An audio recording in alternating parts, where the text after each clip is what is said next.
guys! Today I'm reviewing the Black & Decker 4-slice toaster oven. It can bake, broil, toast, or warm food.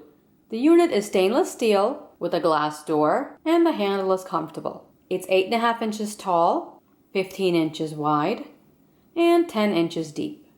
The cord is 21 inches long. Comes with a crumb tray, a bake pan / strip tray, and the slide rack / broil rack.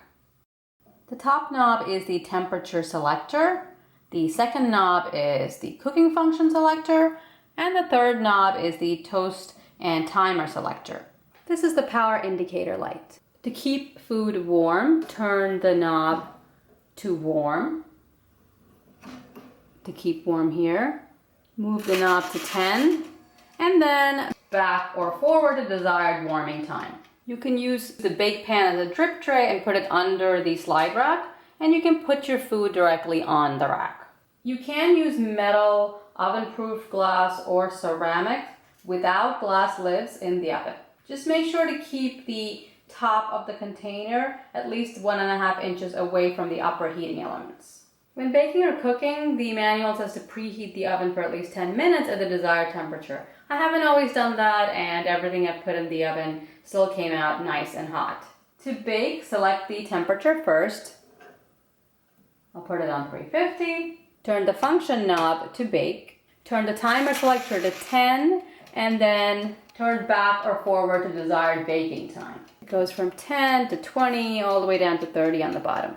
You can select stay on if you want to cook something for longer than 30 minutes, or if you want to just control the amount of time you want to cook something. The oven will just stay on until you turn it off. When you're toasting, you don't have to preheat the oven. Set the temperature selector knob to toast. Set the cooking function knob to toast. The indicator light will come on and stay on until the toasting cycle is complete. When the toast cycle is complete, you will hear a ding, and the indicator light will go off.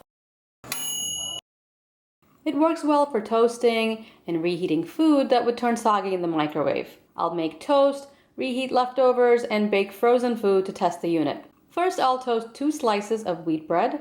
You can fit 4 slices horizontally. Put your food in and turn the toast shade selector knob to 10.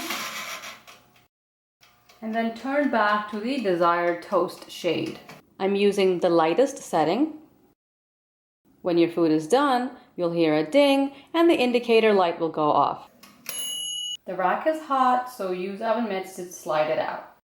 It's been 3 minutes and this is what the toast looks like. It's lightly toasted and pretty even. This is the other side, and as you can see, the bottom is more brown than the top. The lightest toast setting works best for regular bread. Now I'll toast an everything bagel that was frozen. I defrosted it in the microwave for 20 seconds and cut it in half. I'm toasting the bagel using the medium setting, which is half shaded in. This is after 3.5 minutes. It is brown, so if you like it this way, use the medium setting. For me, I'll stick with the lightest setting. Frozen waffles.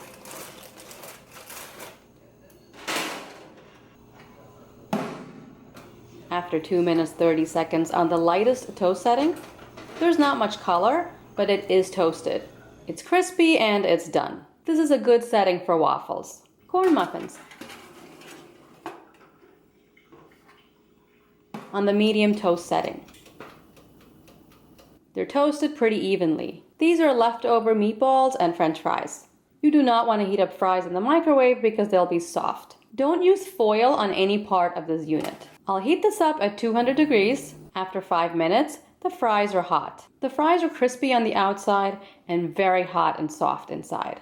If you're heating up a large piece of fried chicken or any large food, cut it in half and separate it so the inside heats up as well as the outside. The meatballs are warm outside but not hot inside. They will take a few more minutes. If I had cut them in half, they would be done at the same time as the fries. 5 minutes is really quick to have crispy hot food that would otherwise taste awful from the microwave. Next, I'll bake frozen fish fillets and frozen mozzarella sticks. 425 degrees, bake 20 minutes. The glass is hot and the handles are cool. The top of the unit is hot. Many of us store a loaf of bread on top of the toaster and forget about it. I've done that and had melted plastic. So it is a good idea not to store anything on top of the toaster oven.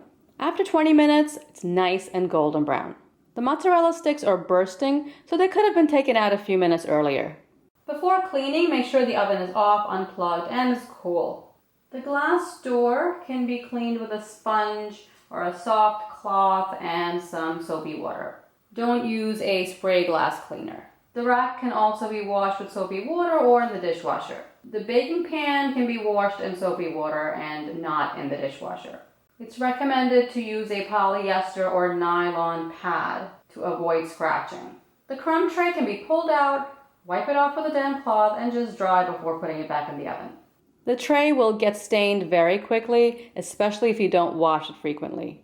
A good scrubbing will get it clean. The Black & Decker toaster oven did a great job of quickly toasting, baking, and reheating. The food was crispy and hot. It's compact, efficient, and affordable. I hope you found this review helpful. Please subscribe, and I'll see you next time. Thanks for watching.